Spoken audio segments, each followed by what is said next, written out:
नमस्कार, स्वागत है आपका हिमालनी टीवी में।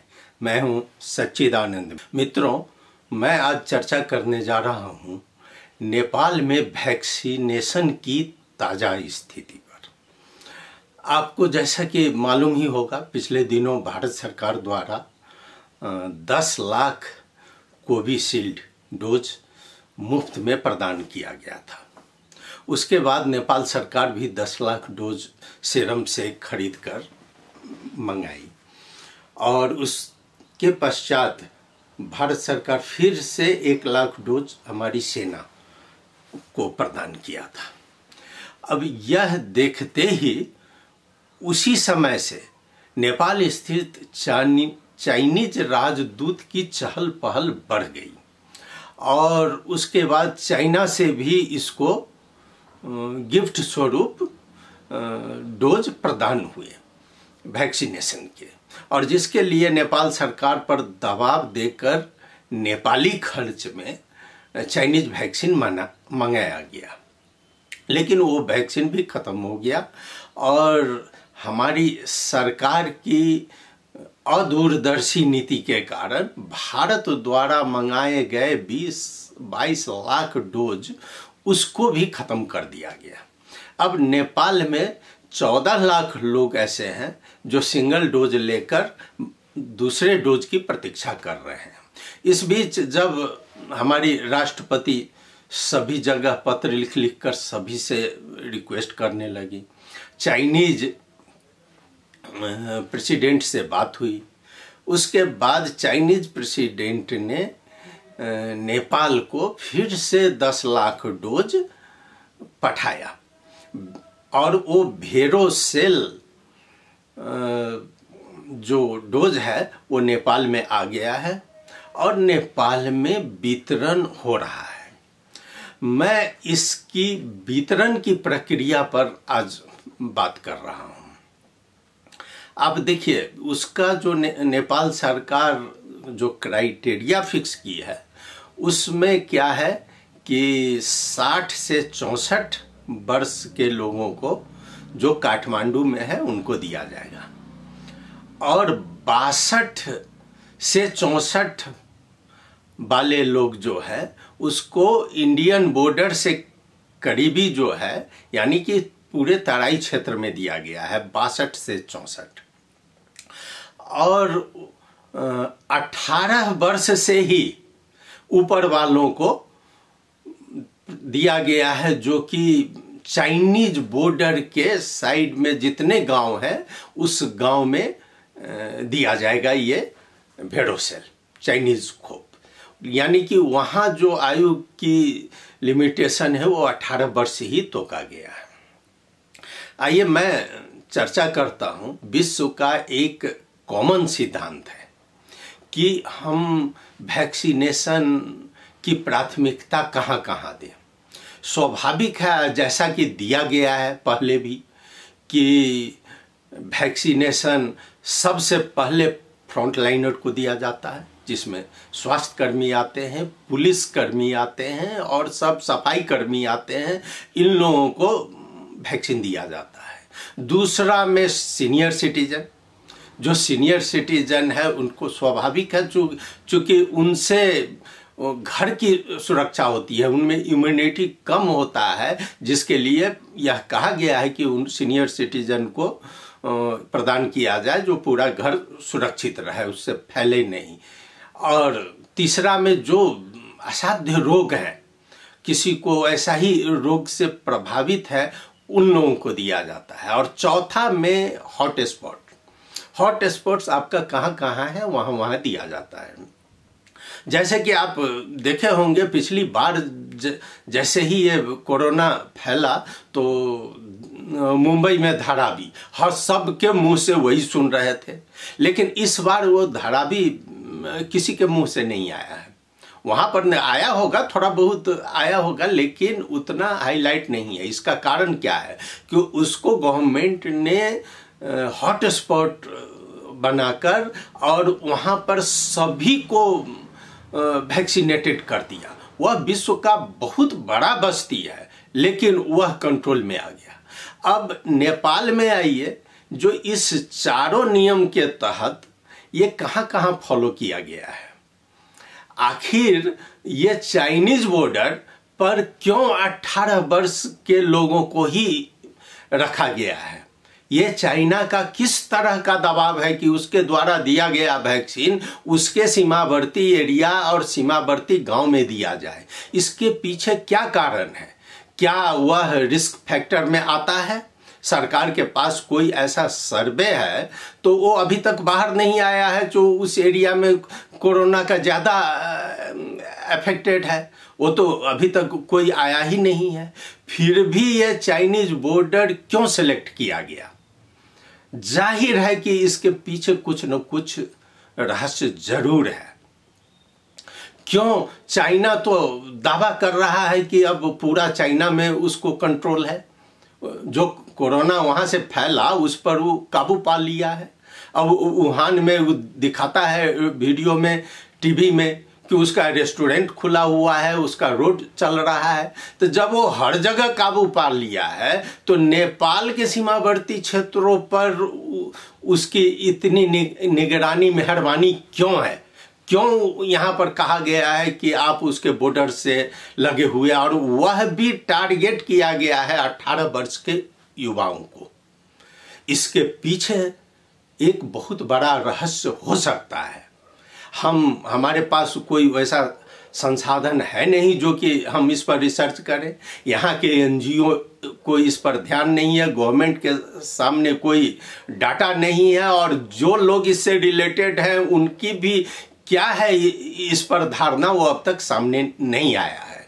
जो इस तरह का भेदभाव क्यों किया गया? क्यों 18 वर्ष के युवाओं को चाइनीज बॉर्डर के पास किया गया? और क्यों इंडिया जहाँ की मोस्ट रिस्क क्षेत्र है उसको जो है सो 62 वर्ष पर धकेला गया? जाहिर सी बात है कि चाइना में जो शी जिंगबाद है, आजकल इसी बाद का प्रचार हो रहा है, और ये प्रचार के लिए युवाओं को अपने ओर आकर्षित किया जा रहा है। वहाँ से जो लोग आ रहे हैं उस सबसे हमने कुछ लोगों से पूछा है, कुछ जानकारी इकट्ठा किए हैं। सबका यही कहना है कि कोई हामी लाई थाहा छैन, तर त्यहाँ धेरै चहल पहल छ चाइना साइड में, मान्छेको आवत जावत छ। लोग वहाँ बहुत आसानी से जा सकते हैं, बहुत आसानी से आ सकते हैं, एक वीडियो को लिखने से चला जाता है। तो ऐसी स्थिति में बॉर्डर पार से क्या संचालित हो रहा है, शी जिंगबाद को कैसे प्रचार किया जाएगा नेपाल में? और इतना ही नहीं कि क्या कोई जासूसी एरिया है उस चाइना बॉर्डर में, जो कि नेपाल के युवाओं को, बॉर्डर साइड के युवाओं को जिसकी भाषा मिलती है, जिसका रहन सहन मिलता है, उसको ये वैक्सीन देकर और तब प्रभावित करके और वो अपना काम करवाना चाह रहा है? क्या वह जासूसी इंडिया के लिए नेपाली लोगों को इस्तेमाल कर रहा है? ये सभी प्रश्न है। इस प्रश्न का जवाब अभी ढूंढना है। यह प्रश्न एक पिंजरा में कैद है, लेकिन यह 18 वर्ष के युवा को क्यों दिया गया है, इससे स्पष्ट है कि जरूर इसमें एक न एक प्रश्न जरूर उससे मिलता है। अब आइए मैं दूसरा ले रहा हूं इसी से, वैक्सीनेशन के संबंध में। नेपाल में जो कोविशील्ड भारत से प्रदान किया गया और जो खरीदा गया, आज वो समाप्त हो गया है। अब उसका प्रभाव भी, अब जैसे कि एम्स के गुलेरिया साहब ने उस दिन बताया कि नहीं, इसका 12 से 16 महीना तक, 12 से 16 हफ्ता, माफ कीजिएगा, 12 से 16 हफ्ता के बाद भी आप इसको दूसरा डोज ले सकते हैं। नेपाल में फर्स्ट डोज का 12 हफ्ता पहुंच गया है, इसमें सबको पहुंच गया है, अब 16वें हफ्ता की ओर बढ़ रहा है।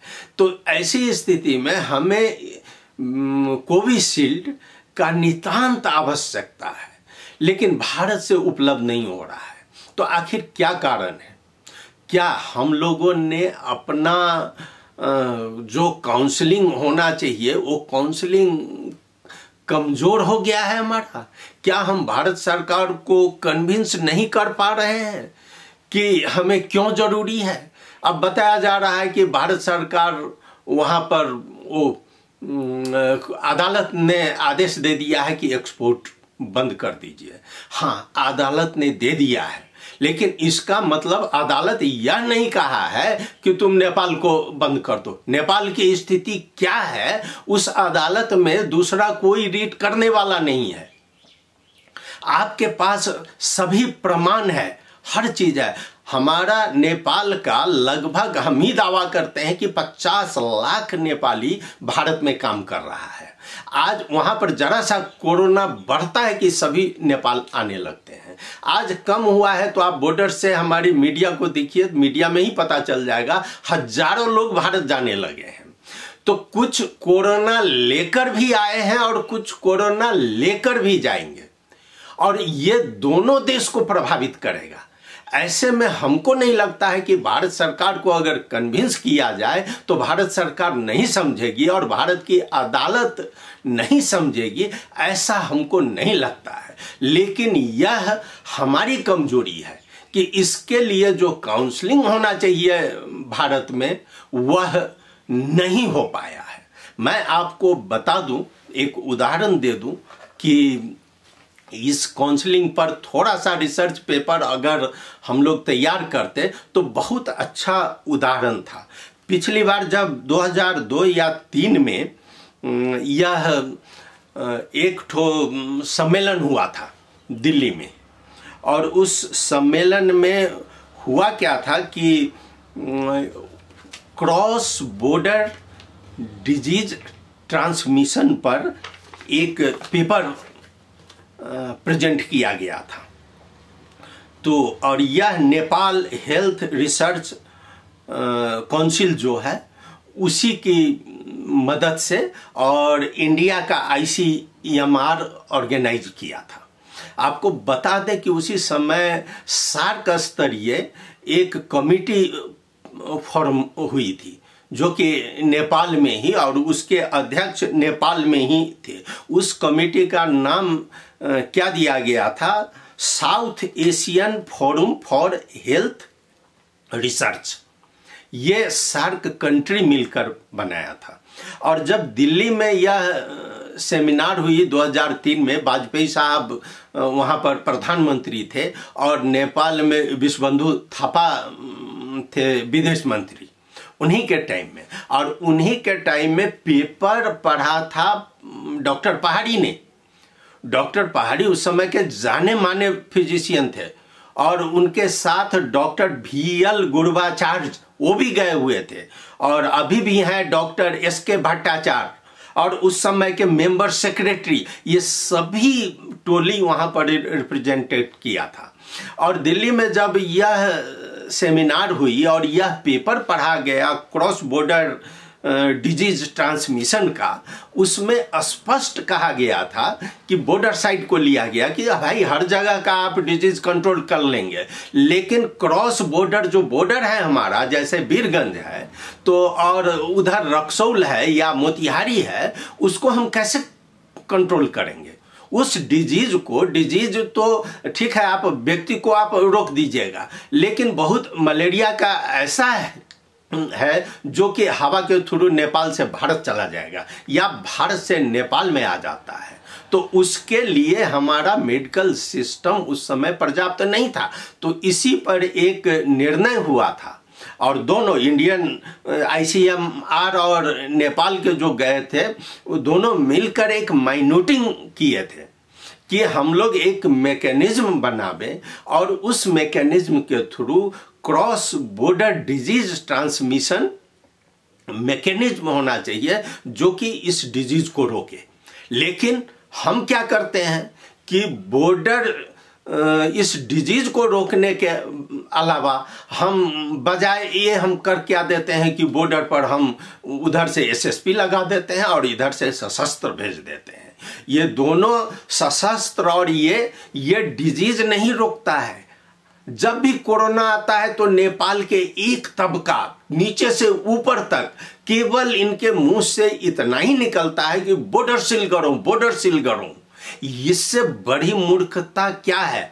तुम बॉर्डर सील कर रहे हो, जो बॉर्डर उधर से जो भी फायदा हमको होने वाला है वो भी नहीं होगा। आप जाकर देखिए, बॉर्डर साइड में बहुत गांव ऐसे मिल जाएंगे, जितना ही खुला है उसमें हमारे यहाँ के लोग इंडिया में जा जाकर 2-2 डोज लगा के आ चुके हैं। लेकिन आज बॉर्डर बंद है, न हम जा सकते हैं न हम आ सकते हैं।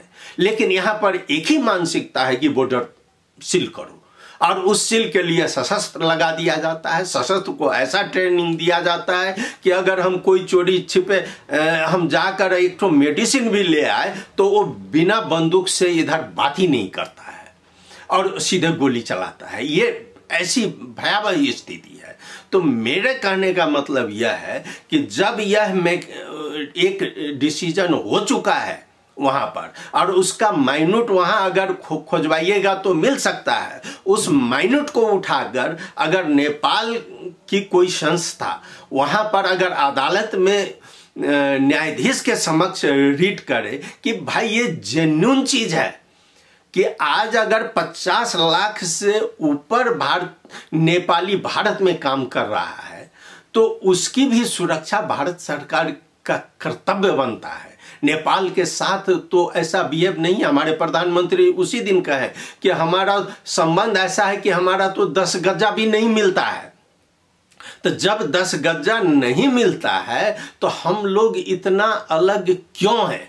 क्यों नहीं भारत में ये काउंसलिंग हो रहा है हमारे तरफ से? और क्यों नहीं भारत की जनता को बताया जा रहा है कि भाई अब हमारा ये जो हम डोज लिए हैं वो अब 16वां हफ्ता में जा रहा है, अगर तुम नहीं दोगे तो हम नया डोज नहीं मांगेंगे। लेकिन जो आज 14 लाख लोग एक सिंगल डोज लेकर उनका एक्सपायरी के तरफ जा रहा है, उनको तो राहत मिलेगी, वो तो बच जाएंगे, उनके परिवार वाले तो बच जाएंगे। ये बात कहने वाला कौन है? ये मोदी साहब को क्यों नहीं कहा जाता है? यहाँ पर जो मैसेनरी है उनकी भी कमजोरी है। ये चीज तो भारत में उठना चाहिए। और भारत के जो पुराने एम्बेसडर साहब सब हैं, जिनका कि पेपर में देखिएगा तो बराबर आर्टिकल निकलता रहता है, अब श्याम शरण जी हो, राकेश सूद साहब हो, चाहे रंजीत राय साहब हो, राकेश सूद, रंजीत राय और ये मंजीव सिंह पुरी हो, बराबर नेपाल में जरा सा चेंज हुआ राजनीतिक स्थिति कि ये लोग एक ठो आर्टिकल निकाल देते हैं कि ये तो मेरे काल में ऐसा हुआ, तो मेरे ये हुआ वो हुआ, सब चीज देखते हैं। लेकिन नेपाल की जनता जो आज ये इतना परेशान है, इसके बारे में इन लोगों का एक भी आर्टिकल नहीं आया है। ऐसी स्थिति में हम भी आग्रह करेंगे भारत सरकार से और खास करके नेपाल सरकार से कि हम लोग जो वहां पर दिल्ली में है वहां कम से कम उनको समझाने की कोशिश करें भारत सरकार को।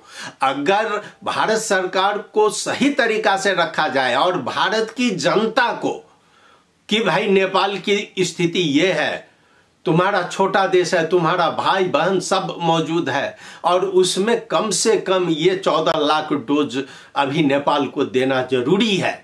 ये चीज अगर वहां पर अच्छी तरह से काउंसलिंग हो तो मुझे नहीं लगता है कि भारत की जनता इतना कठोर है। वह जरूर, जब आपको मुफ्त में 10 लाख 11 लाख डोज भेज दिया है तो आज इस भेजने में कोई आपत्ति नहीं है, आपको विश्व में कहीं नहीं जाना पड़ेगा। लेकिन इसके लिए हमको आगे बढ़ना पड़ेगा और भारत में एक अभियान चलाना पड़ेगा। अभी भी समय है, अगर समय रहते हम लोग प्रयास करें तो निश्चित रूप से हमें सफलता मिलेगी।